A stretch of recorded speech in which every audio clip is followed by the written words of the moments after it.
Story 1. I explained to my girlfriend what hospice was and what it meant for her grandfather. Story 2. Having to tell a student who was almost totally blind that she likely could not be an emergency room nurse. She and her father moved to our district, and at the individualized education program, her father started talking about how he could not wait for Sue to go to nursing school. I frantically scanned my brain, trying to think of how someone who would need Braille could do that job. Then Sue said that her dream was to be an emergency room nurse. Her prior district told her she could do anything, including this. She had a degenerative disease that would eventually make her blind. I talked to my friends who were nurses, I talked to our career counselor at the school, I researched, but there was no way someone who could not see could be an emergency room nurse. I reconvened the individualized education program meeting and had to explain this. I know both were in denial, but I was not happy that the prior district encouraged this idea. There is a lot she could still do, but that was not one of them. Then another student came from the same district with the idea that she could be a crime scene investigator. She was also nearly blind. Story 3. There was a rule at my job where only one of two supervisors could be off at a time. One loved to take a full week off during holidays to get more value from his paid time off. One year, he had Thanksgiving week off, but the other supervisor had family come to town on short notice. She asked him to cancel just one day so she could spend time with family. He declined, even though she begged, and he said he had nothing planned that day. She then took paid time off every Wednesday of holiday weeks for the next calendar year, effectively blocking him from taking his preferred weeks off. He thought it was funny because he believed she wouldn't have time to take all those vacation days and would have to cancel some. I told him she only took 2 hours off each day. The rule didn't differentiate between a partial or full day, so by using about 24 hours, she blocked him. He looked devastated. It was petty on both sides, but I give her credit for being creative in her response and don't blame her at all. Story 4. Having to tell people that they smell so bad they are excused from work to go home, shower, and put on clean clothes. Then they can return to work. This has happened more than once with the same individuals. Story 5. A friend asked me about a green sign in the distance. It was actually a sodium vapor sign emitting an intense orange light, which sodium vapor is known for. I had to tell him right there that he was color blind. He was in his mid-30s. Many odd things from his past made sense to him that day. Story 6.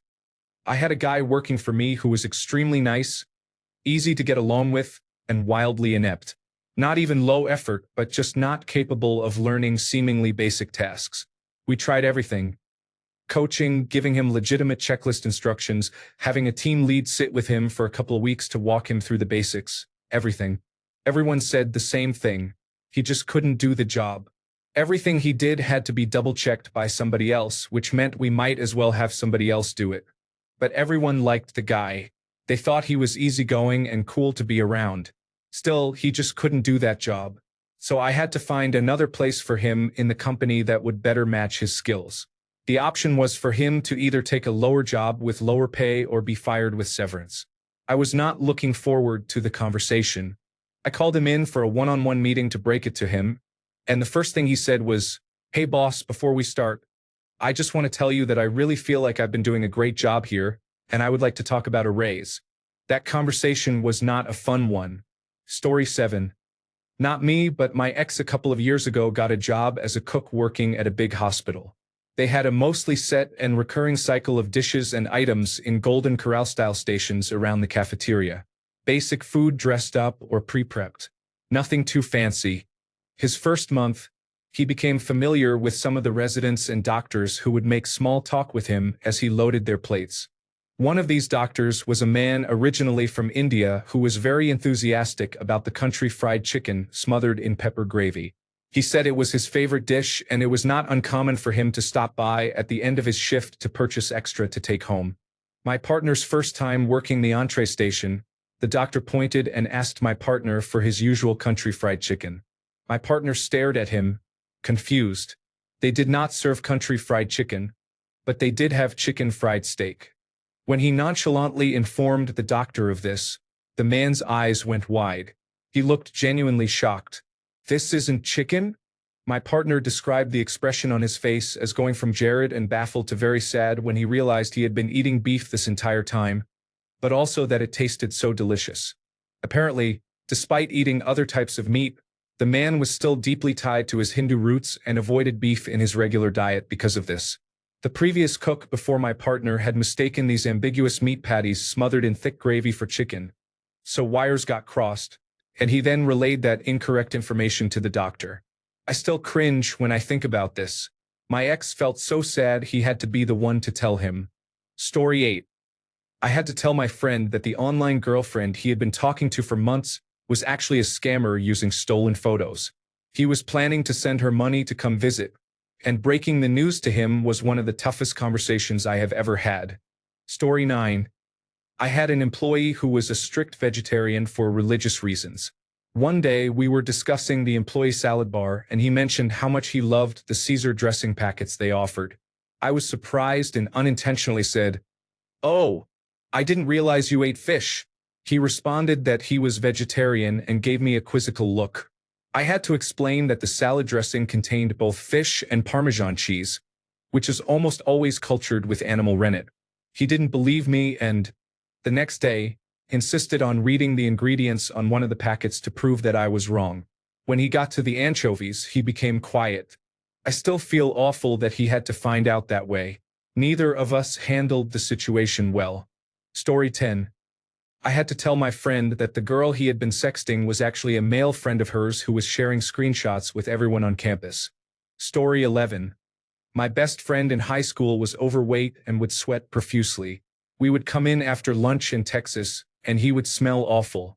I think he wore his clothes without washing them after sweating. We had English next, and the air conditioning was ineffective, so the teacher put a fan in the window. He would sit in front of the fan and blow his odor over everyone. The class got together and voted that I should be the one to tell him. I had to break it to him that for the last year he had smelled badly. I felt pretty bad, but he never smelled unpleasant again. Story 12.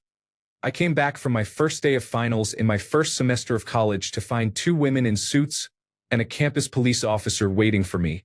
The women were mental health counselors from the university. One of them tried to talk to me but started crying, and the other one could not say anything either. Finally, the police officer told me that someone had broken into my mother's house that morning and murdered her. Story 13. About a decade ago, I was having dinner with friends, and we were all sharing crazy partying stories. One friend said that a few weeks before, she witnessed a drunk girl chasing her crush around, frantically trying to kiss or grope him. The poor guy kept telling her to stop, but she would not have it. Some of the drunk girl's friends even joined in. They tried to undress the guy and would not let him leave. Eventually, the guy managed to escape and ran back to his car. My friend was telling that story as if we were supposed to laugh, but at one point we gently explained to her that she had witnessed attempted rape, and the fact that the victim was a man was not an excuse. My friend's face changed as the horror of what she had seen dawned on her. Story 14. I had a senior manager try to explain to me in a very condescending way how a specific device works and how to install it. Everything was completely wrong. I wrote the manual for it. I own the patent. It is named after me. Story 15. It is part of my job to tell a couple that their 15-day-old baby died overnight and could not be resuscitated. Those screams are a sound you can never erase from your memory. Story 16. Sister is a victim of her own impulsivity. She really likes new cars and rolls negative equity into a new car. Then she gets bored of it, stops maintaining it, trades it in for a loss, and has an even bigger loan.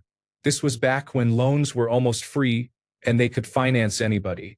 She called me excited because she found a new truck, got approved for financing, and was on her way to buy it.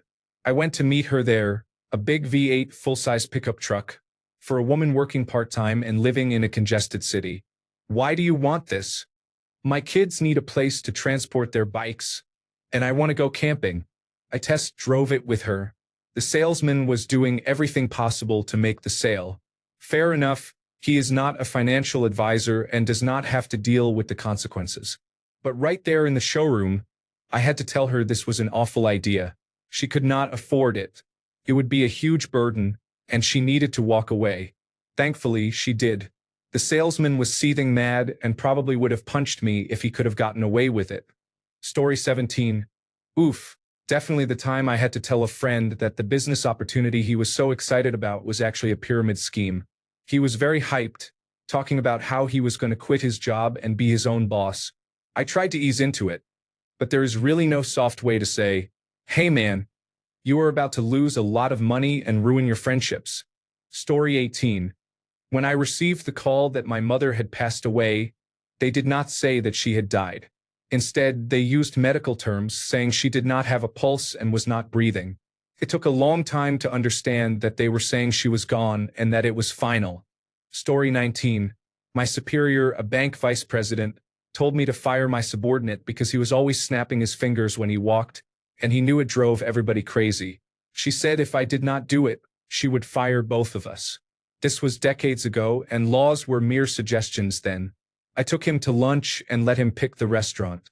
After eating, as we were pushing our empty plates to the center of the table, I blurted out, "Ken, you're fired." "Yeah, I know. Is it about the snapping thing?" "Yeah." "You knew this was coming?" "Yes, I told them my ankle pops a few times when I sit still for a while," he said.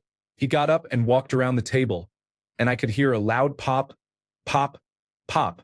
I told him, "I guess she doesn't believe you." He smiled and said it was okay. He had already accepted an offer somewhere else and knew this was coming. A couple of years later, Ken's boss reached out and recruited me, and Ken and I worked together for a few years. Great guy. Loud ankles. Story 20. My sister-in-law's daughter plays field hockey, and I love her. She plays in 2 different leagues, which means 3 hours of field hockey games every Saturday and Sunday. My sister-in-law expected my husband and me to drive an hour each way both days to watch my niece play and pay close attention the entire time. Did I mention the games start at 7 a.m.? We did this about once a month on either Saturday or Sunday. But apparently it was not enough for her. We had to tell her that we loved my niece but were not going to be as involved in the league as she was. Story 21. During freshman year of college, a friend said he was going to go barefoot as much as possible to toughen up his feet, so that his future children would be born with tough feet as well. I had to explain to him why that would not work and the basics of genetics. He did not believe me and stuck with his theory. We have since lost touch, but I know he had a son a few years ago. I will have to ask him if it worked out. Story 22. I was at a tech entrepreneurial meetup in 2012. I spoke with a man who was enthusiastically describing his billion-dollar idea. An app that people at the gym could use to track their workouts and participate in challenges. He said there was social media potential because users could share their progress. "You mean like Strava?" I asked, thinking he had identified a niche market not covered by Strava and Demondo and others. He replied with a confused, "What?" He had never heard of it. The look on his face when I showed him the app and he realized that his idea had been thoroughly realized for some time was tragic. How he had developed his idea so far without finding existing apps is a mystery to me. Story 23. Not me, but I was there for it.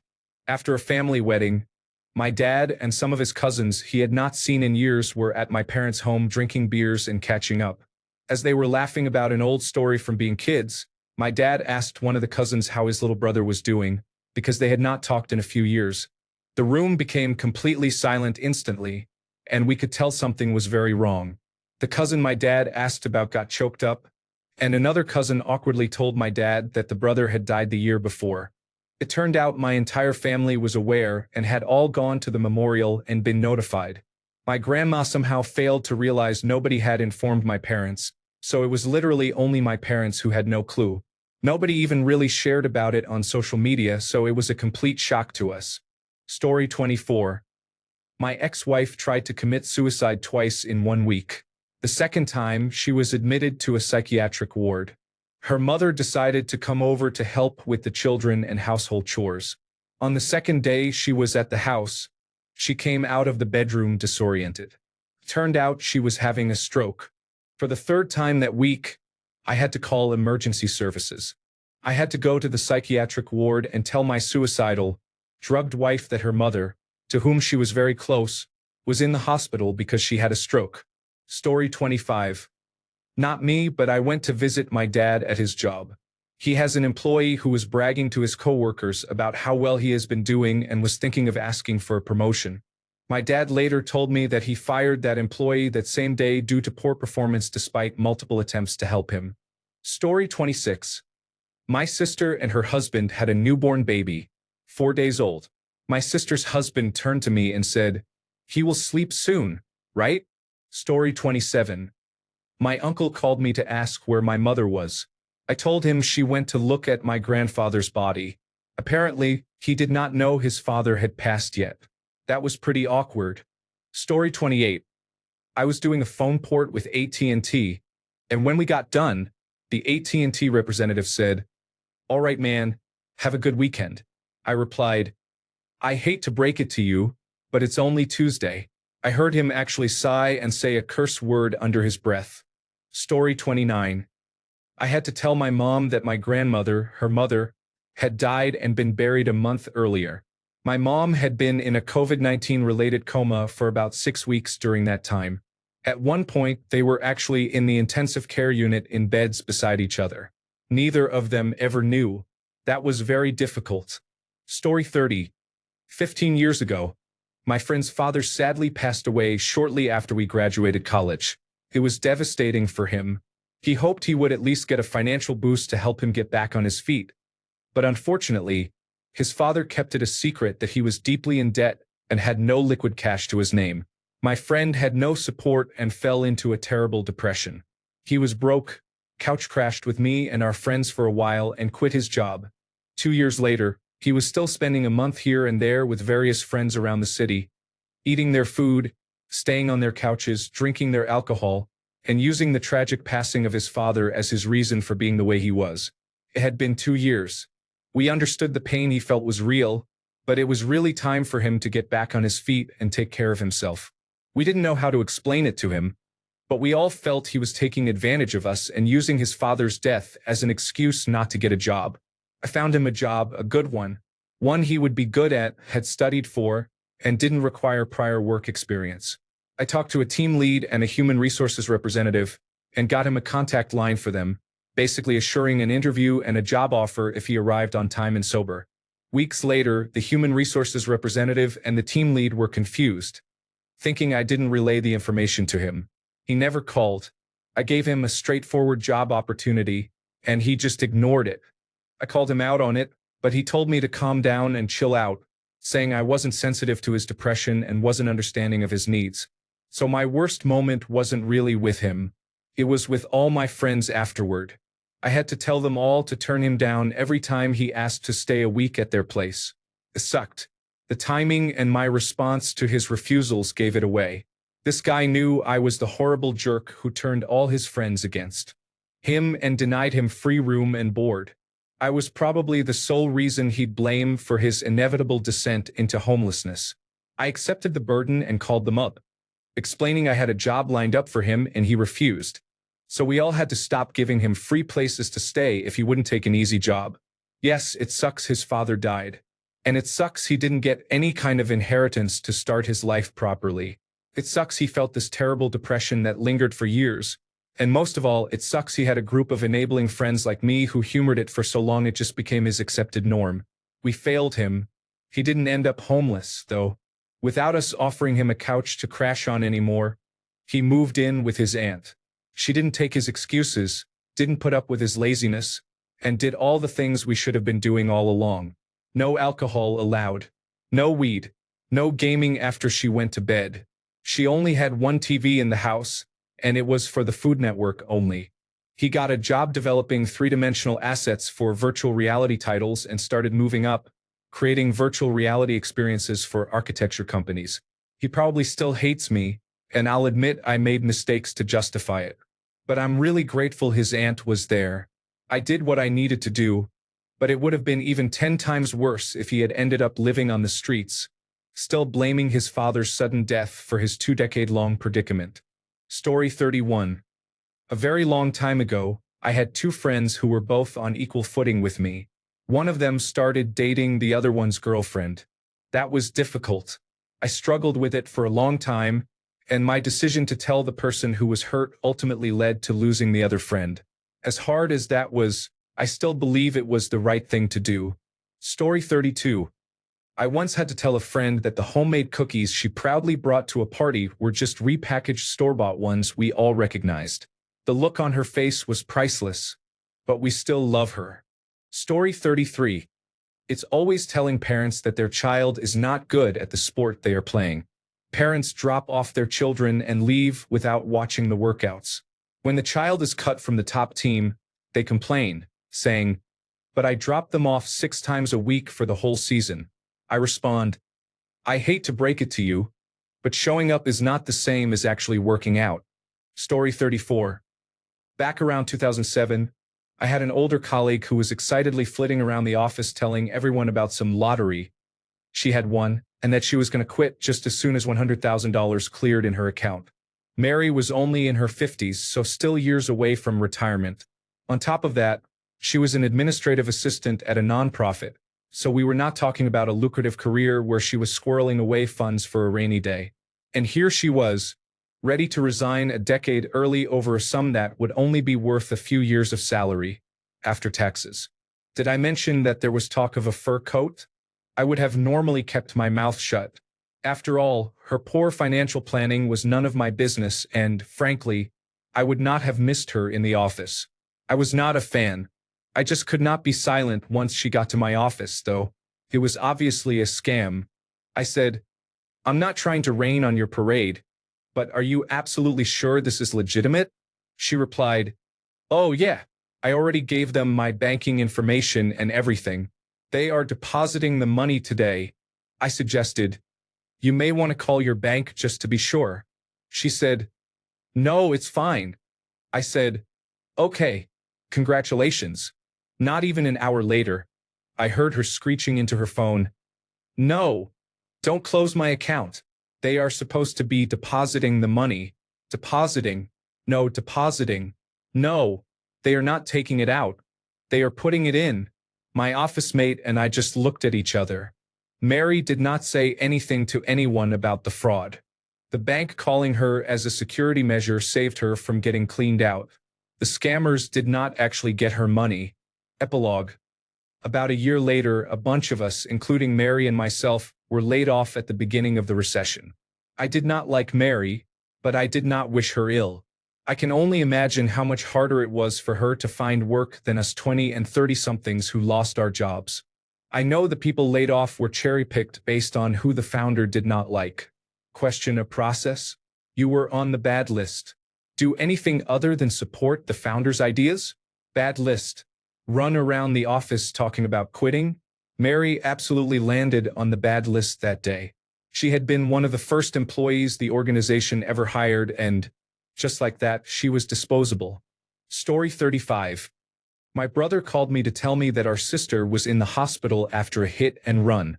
Hours later, I was told that she did not make it. Story 36. My friend has been constantly complaining about her husband.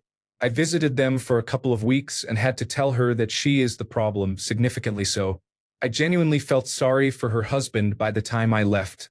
The man experiences both verbal and emotional abuse constantly. I told him he should report her to the police if she ever hits him again because, honestly, the situation is completely out of control. She needs a couple of nights in jail to rethink her choices. Story 37. An employee confided in me that she contracted gonorrhea and was saying she got it from the toilet seat at work because she is monogamous with her husband. I thought to myself, he is not monogamous with you. Story 38. I had to tell my husband that his former wife died. I felt very sorry for him, but I assured him that it is okay to be sad and that he should attend her memorial. Story 39. My primary care doctor told me I have anxiety and exaggerate my health symptoms. When I told her I saw an endocrinologist on my own, luckily with my insurance I did not require a referral, and was diagnosed with an autoimmune disorder. Story 40. I had a friend who was deployed. His girlfriend got involved with drugs and was seeing the dealer. I was at the dealer's house and saw a video of him with her in the shower. I went home, called my friend, and described the situation as if it happened to someone else, asking if I should inform the person. He unequivocally told me I should, so I told him the story was about him. He thanked me and said he would deal with it. They are currently married and their relationship is going strong. Story 41. A coworker was lamenting her relationship with one of her older daughters.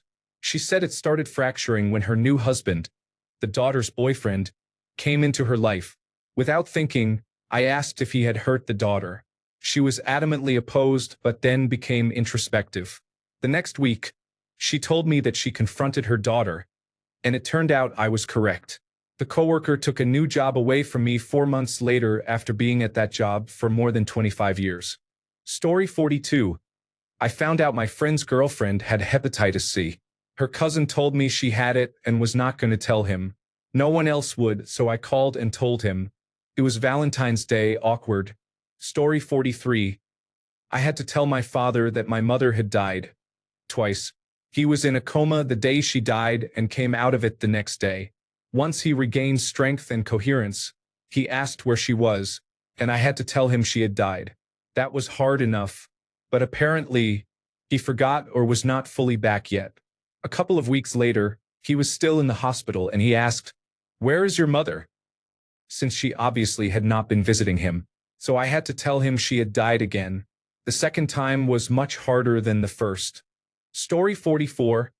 I am a certified public accountant and certified financial planner. I sat down with a friend's parents right before the pandemic to discuss retirement. They had set up an individual retirement account when they became popular in the 1970s and had been contributing to it regularly ever since. They did not fully understand the details, so they let their financial advisor handle the investments. However, he had long since retired, so they wanted to meet with me to review their options. I looked at both their accounts and was shocked to see that all their money in both individual retirement accounts was in money market accounts. They had been contributing to a retirement account all their working lives but were not actually investing the money. It was not growing with the market. This was certainly an oversight by their financial advisor, but these were self-directed accounts. It was their responsibility to manage them. Most people do not understand this. People assume the person who opened the individual retirement account is actively monitoring their account, but they are not. Unless it is a managed account for which you are specifically paying a fee, there is no management service. They did have Social Security benefits and equity in their home, but without the investment growth they were counting on, they did not have enough for the retirement they had originally planned. I advised them to continue working until they reached full retirement age to maximize Social Security benefits and minimize deductions, convert their basement into an apartment for rental income, and consider a reverse mortgage. In the end, they did okay, but it was an extremely tough conversation to have with them. Story 45. I told a gentleman with acute mesenteric ischemia that it was going to kill him. He said that he had lived a good life and could accept if it was going to kill him within the next year. I told him this would kill him today, within the next 24 hours. Story 46. Telling a friend that the man they were seeing was a registered sex offender was difficult. Worse was when they told me they already knew. Story 47. I was crossing the road at Great Portland Street when I heard screeching brakes. I turned around to see a man flying through the air. It all happened in slow motion. I got to him quickly and checked him over. He said, "I am going skiing tomorrow." I said, "No, you are not." As I saw that the lower half of his leg was snapped clean in two, I had to call his wife and break the news. Story 48. 1. I had to tell my university housemate that his girlfriend, who is also my other housemate, had left him and was currently seeing another man. 2. The Roman numerals my cousin had tattooed were not the date of her child's birth. 3. I had to tell my dog that just because I am eating something, he does not get to eat some of it, especially since it contains chocolate, which would make him sick. That one was difficult. Story 49. Telling my 23-year-old brother that our father was not going to survive. He died 2 days later, 6 months ago. Story 50. My mother-in-law swears she made a deal with the devil to have a son, my husband. I asked how, and she said she bartered his soul, so I need to take him to church and save him. I informed her that his soul did not belong to her, and that you cannot barter a soul that does not belong to you. You can only barter your own soul. So, the soul she sold was her own. The whole situation is completely irrational, but she had a full meltdown about it. Story 51. I used to work phones for DirecTV. A confused customer called in, upset because the NFL Sunday ticket was added to his account. He was upset because he doesn't watch football. When I checked the notes, it said he had called in to add it a few weeks ago. When I told him it wasn't his wife who requested it, he became even more angry. He explained he was visiting his parents that weekend and only his wife was home. I think it became clear to both of us what had happened. His wife was cheating on him, and the other man ordered the football package while he was away. Story 52. I was told by my sister that girls did not poop, and that their periods were for that. I believed this until I was 11. Michelle, you are mean. Story 53. A coworker of mine does not know the difference between type 1 and type 2 diabetes. My child has type 1, and he is upset that it is a disease we created and asks if she will grow out of it. 1.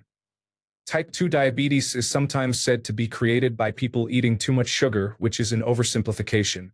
2. No, she will not grow out of her pancreas not making insulin. Story 54. I wrote this as a reply to another comment but thought it works on its own too. I went out to have a few drinks and play some pool with a good, but not super close friend. Literally, as we were walking in the door, he stopped me and said, "Sally is here with Harry. Don't tell Tom, her boyfriend." Tom was, and 20 years later still is, one of my best friends, and this guy thought I would just be like, "Yeah, no problem. I'll lie to him about this." We walked in and she was sitting on another guy's lap. I played it cool and chatted for a few minutes, then said I was running over the road to get some cigarettes. I went straight to a payphone and called Tom, who jumped in his car and sped over. The look on all their faces when he walked in was hilarious. No major fights or anything. Tom has always had a lot of self-confidence, so he was just like, "Your loss," and walked away from a 3 to 4 year relationship on the spot. It also really cemented our friendship, so silver linings and all that. Story 55. I was traveling for work in Australia. I was commuting between Perth and Sydney and back again. The return flight was at an early hour, requiring me to get up at 3 a.m. to leave at 4 a.m. to be at the airport by 5 a.m. I was groggy and moving on autopilot. I stopped to buy a coffee at an airport kiosk, and the barista asked me where I was flying to today. I sleepily replied, "To Sydney," and the barista looked stunned. He said, "I hate to break it to you, but you are in Sydney." Story 56. A friend of mine unironically thought that he was the first person to experience existentialism. He literally said that no one talks about how small we are in the grand scope of the universe and kept saying that no one else wants to talk about the meaning of life. I felt too bad to explain to him that the concept of how small we are in relation to our world has been one of the backbones of philosophy for centuries. Story 57. The first time you learn the hard way that no friendship is as strong as a painfully single man's devotion to his new unpleasant girlfriend. Story 58. I lived with roommates and we got a new sublet from a guy they all knew. The guy's girlfriend of 5 years wanted to take a break. Everybody in the house said she had clearly wanted to dump him for a while. The guy moved in and I became friends with him. He definitely thought they were getting back together, but he got depressed and drank a lot. One night, he told the housemates and me that he cheated on her a few times and even slept with his ex-girlfriend on and off during the first year they dated. Yikes. His new ex, was an absolute bombshell and could have easily been a model.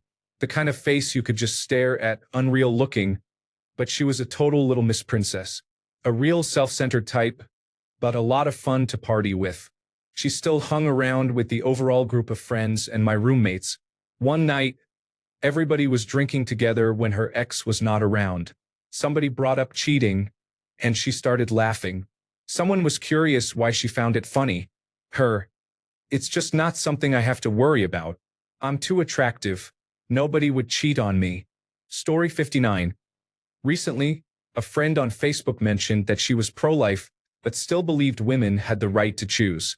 I had to explain to her that if that was her stance, she was pro-choice. She deleted the post. Story 60. My fiancé died a few months before our wedding. He had a life insurance policy through his employer, and I was the sole beneficiary. I offered to use some of the money to pay for his funeral. His sister, who was unemployed, called to inform me that they were going to use all of the insurance money to pay off my fiancé's house so she could live there. She did not ask. She simply felt entitled to all of the money. I had to inform her that I would not be giving her a free place to live. Story 61. I was at a big music festival having a drink with some attractive women. One of them mentioned how thoughtful it was that all the portable toilets had purse holders so you could get yourself organized. The men looked at each other, and a quick-thinking man asked her to describe what the purse holders looked like. Thinking that maybe as men we hadn't noticed them, she described the purse holder. All the other men just exchanged wide-eyed glances until I had the courage to say, "I hate to be the one to break this to you, but you have been setting your purse down in a urinal for days." Story 62. I visited my mother in the hospital for what I thought was just a bad urinary tract infection. She told me to get some paper and a pen. Once I did, she began telling me her wishes for her funeral and obituary. She died of sepsis 4 days later. Story 63. I had a friend in college who had never watched The Office. He would tell everyone that many people compared him to Michael Scott, and he thought this was a good thing because it seemed like Michael Scott was the main character, and he thought main character meant good. One day, I finally sat him down to watch the show, and he became really sad. Story 64. I had a friend seriously ask me if dragons were real. This was a senior in high school. Story 65. I lived in a shared flat in 2012 with another woman and a man. I came home from work at about 6 p.m. and heard an unmistakable sound coming from the man's bedroom. No matter how much I convinced myself it could be something else, I knew it was the sound of spanking coming from his room. I'm pretty liberal, but it felt uncomfortable listening to that when you just want to unwind from work and have your dinner. My female flatmate was very conservative and came to me saying she had regularly heard the spanking. It was upsetting her, and I needed to address it. Why should I deal with it? Deal with it I did.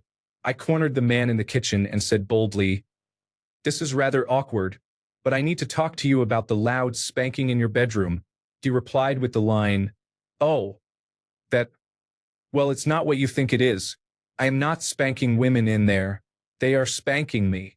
"Oh, that's okay then, right? Sorry to have bothered you." Story 66. Well, I recently had to tell my daughter that I have throat cancer. Before that, it was when I had to tell people my mother would not be leaving the hospital. Before that, it was when I had to tell my family my son would be going to hospice. Story 67. I chose to tell a friend that I saw her boyfriend kissing another girl in our class. To my surprise, she started laughing and then told me that her boyfriend had an identical twin who was dating our classmate. She thanked me for looking out for her. Story 68. When I had to tell my children on Christmas morning that their mother was not coming back from the hospital. Story 69. I work in a smaller airport. It is common for someone to come in and hang around the lobby. However, sometimes they are still there after the last flight leaves.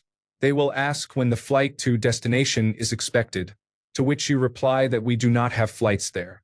They start to look worried. Then denial sets in. "That cannot be right. My friend said they were flying into this airport today." So you ask a little more. "Are you certain they did not actually mean another destination?" Yes, yes.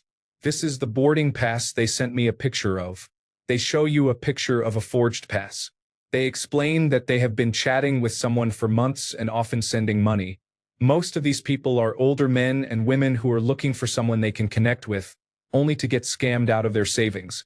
Story 70. A week or two before my sister's wedding, our uncle was hospitalized. When she visited him, he said he hoped to be released before the wedding so he could attend. He did not, and while she was on her honeymoon, he passed away in the hospital. When she returned, she called from the airport for us to pick her and her husband up. Since I answered the phone, I had to tell her that he had passed away. It was not a fun situation. Story 71. When I was in rehabilitation, we were divided into classrooms every day to learn certain things about addiction and follow a curriculum of sorts. We had small books with activities and homework, but a lot of it was open discussion where you would explain how you got to where you were and other related topics. The positive aspect was that once a week we had feedback sessions for the entire group. It was encouraged that we explain what people could work on moving forward in their recovery. There was one man in his early 50s who lived a certain lifestyle. You could tell he was using his court-ordered rehabilitation stay merely as that, without truly caring about his recovery. He was a very smug and insincere former lawyer. I don't know what kind of law he practiced. He said all the right things you would want someone to say, but it was easy to see through him. The problem was, he didn't see that himself. One day it was time for his evaluation. Everyone, about 15 people, had a few minutes to speak, and then it was my turn. I really want what is best for you and your family. I have a lot of concerns about how you come off here very insincerely. You always talk about the old days, the fast cars, the young women, the good drugs, because you long for that life. You haven't learned anything, and you certainly don't intend to move away from those habits. The only person you have fooled is yourself by thinking you pulled one over on us. The only way I can describe your behavior is that you are a snake oil salesman, and you will continue to be one.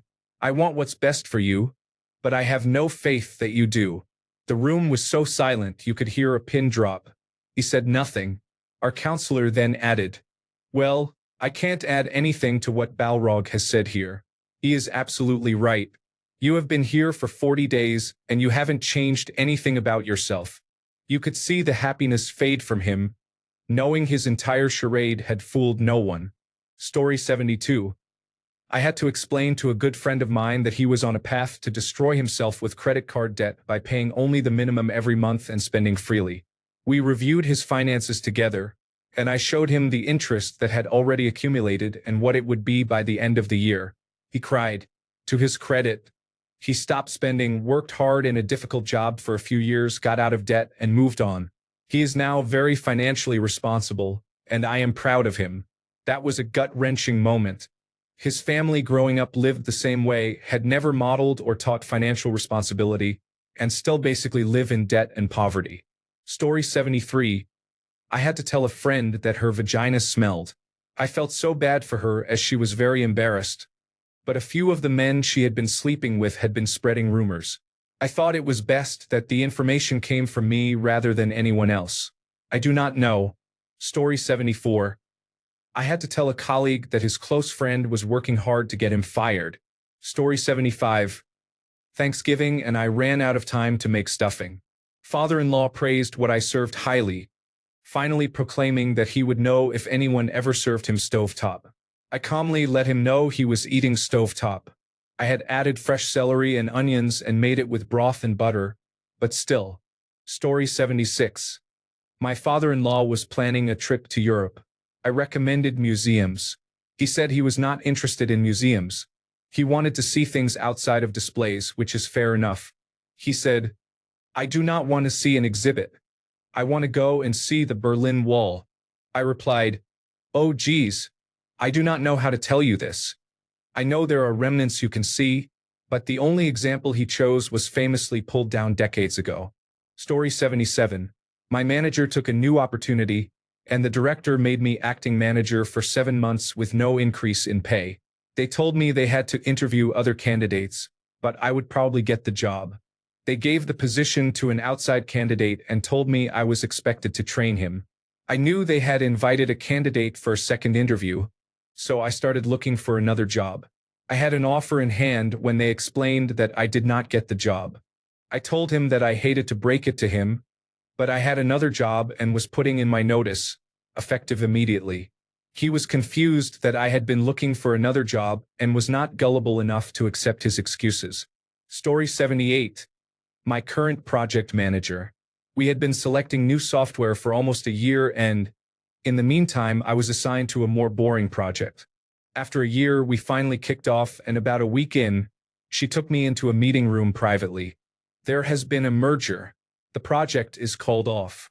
Story 79. Hate to break it to you, but you have been on the autism spectrum your whole life and nobody told you. Enjoy your 30s. Story 80. This was not a bad break it to you moment, but years ago while having a conversation with a gaming friend who was 21, I realized that he thought women always lactate. He believed that every woman of childbearing age, regardless of whether she was pregnant or not, had to pump milk from her breasts daily. I suspect he believed this because he lived in a small town surrounded by dairy farms. Story 81. Recently, I told my brother that he would not get the house. Neither of us were qualified. He is an unemployed alcoholic on disability who uses the house as a flophouse. Given a choice, he would have random people stay without paying rent. We had a huge argument. When Dad dies, he cannot say I did not warn him. Story 82. I had to tell my best friend that her father is cheating on her mother. Story 83. I had to tell my friend her designer bag was fake after she spent too much on it. She had no clue and I felt bad breaking it to her, but I did not want her to keep bragging about it. It was definitely an awkward moment. Story 84. My mom and I, at best, tolerated each other my entire life. It got to the point that my dad was the messenger of communication between us. I went to see my dad for the holidays. During my visit, an argument broke out between my mom and me. She started screaming about how this was most likely the last Christmas we would get to be a family because she and my dad were on the verge of divorce. I remember screaming, "I didn't visit for you. I visited in spite of you. I'm here for Dad." I will never forget her face. There are many details, including childhood abuse, so my relationship with my mother is not as simple as just not getting along. Story 85. Undergraduate. The school had a massive shooting. At 2:30 a.m., the first names of victims were released, and I saw a friend's name.